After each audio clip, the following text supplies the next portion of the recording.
Hello everyone, नमस्कार। आज की वीडियो में हम बात करेंगे इंद्र एकादशी का व्रत कब है, 17 सितंबर या 18 सितंबर।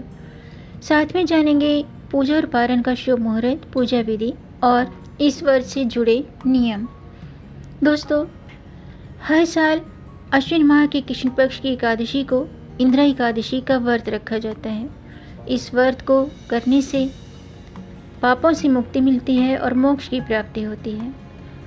एकादशी का जो व्रत है भगवान विष्णु को समर्पित होता है और एकादशी यानी कि इंद्र एकादशी के व्रत के प्रभाव से 88,000 ब्राह्मणों को भोजन कराने का पुण्य प्राप्त होता है। इसके अलावा विष्णु लोक में स्थान मिलता है और मोक्ष की प्राप्ति होती है। आइए जानते हैं इंद्र एकादशी व्रत का शुभ मुहूर्त क्या है और पारण का समय क्या है। साल 2025 में इंद्र एकादशी का व्रत 17 सितंबर को रखा जाएगा। एकादशी तिथि 17 सितंबर को प्रातःकाल 12:21 पर शुरू होगी और 17 सितंबर को रात्रि के 11:39 पर एकादशी तिथि समाप्त होगी। तो उदय तिथि के अनुसार इंद्र एकादशी का व्रत 17 सितंबर बुधवार को है। इस दिन गोधूली मुहूर्त शाम के 6:24 से शाम के 6:47 तक है।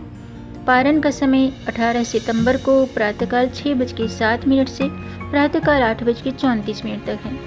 द्वादशी समाप्ति का समय है रात्रि के 11:24 पर। इस दिन दो शुभ योग बन रहे हैं, एक परिग योग और शिव योग। एकादशी पर परिग योग प्रातःकाल से लेकर के रात्रि के 10:55 तक है। उसके बाद से शिव योग बनेगा। इंद्र एकादशी पर पुनर्वसु नक्षत्र और पुष्य नक्षत्र भी है। पुनर्वसु नक्षत्र प्रातःकाल से लेकर के सुबह के 6:26 तक है। उसके बाद से पुष्य नक्षत्र है। इंद्र एकादशी के दिन ब्रह्म मुहूर्त 4:33 से 5:20 तक है। इस समय आप स्नान दान कर सकते हैं। और लाभोन्नति मुहूर्त है 6:07 से सुबह के 7:39 तक।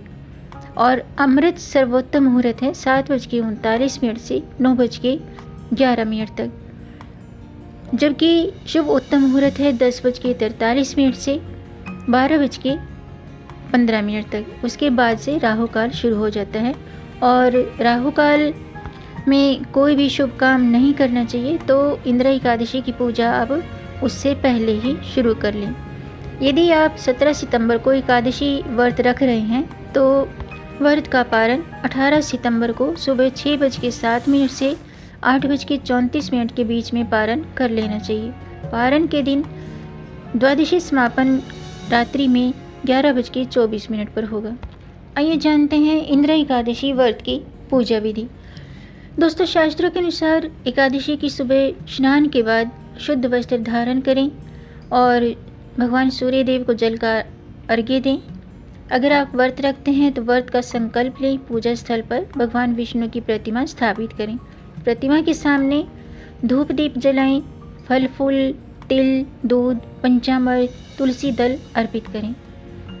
लेकिन एक बात का ध्यान रखिएगा दोस्तों, मैं हर बार कहती हूँ कि एकादशी के दिन तुलसी में भूल कर भी जल नहीं चढ़ाना चाहिए और तुलसी के पत्ते भी नहीं तोड़ने चाहिए, क्योंकि तुलसी माता भी भगवान विष्णु के लिए निर्जला व्रत रखती हैं।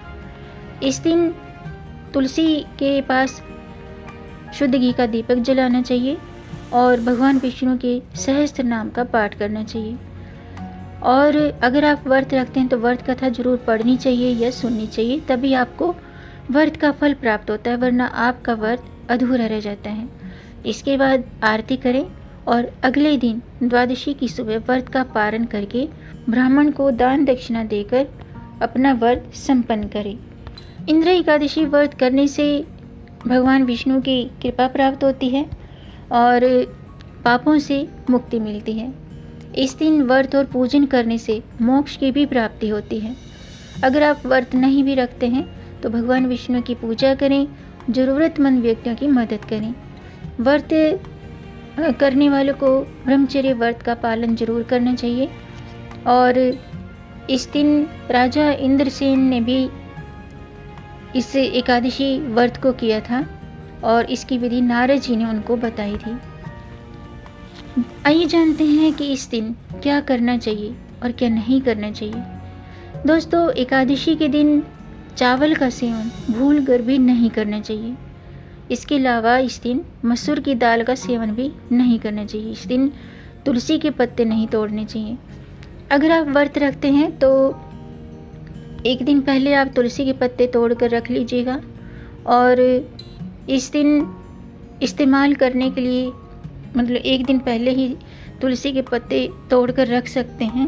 और इस दिन गौ माता को हरा चारा खिलाने से ही भगवान विष्णु प्रसन्न होते हैं। इसके अलावा दोस्तों, इस दिन पीपल के पेड़ की जड़ में जल अर्पित करना चाहिए, दूध अर्पित करना चाहिए और सरसों के तेल का दीपक जलाना चाहिए। तो दोस्तों, आज का वीडियो मैं समाप्त करती हूँ। उम्मीद है आपको ये जानकारी पसंद आई होगी। अगर आपको जानकारी अच्छी लगी हो तो आप इसे लाइक ज़रूर कीजिएगा और इस जानकारी को आगे बढ़ाकर अपनी फैमिली में, अपने फ्रेंड्स में ज़्यादा से ज़्यादा शेयर कर दीजिए ताकि औरों को भी इससे लाभ प्राप्त हो। मिलेंगे नई जानकारी के साथ, तब तक आप खुश रहें, स्वस्थ रहें, अपना ख्याल रखें और अपनों का भी ख्याल रखिएगा। जय श्री हरि, हर हर महादेव।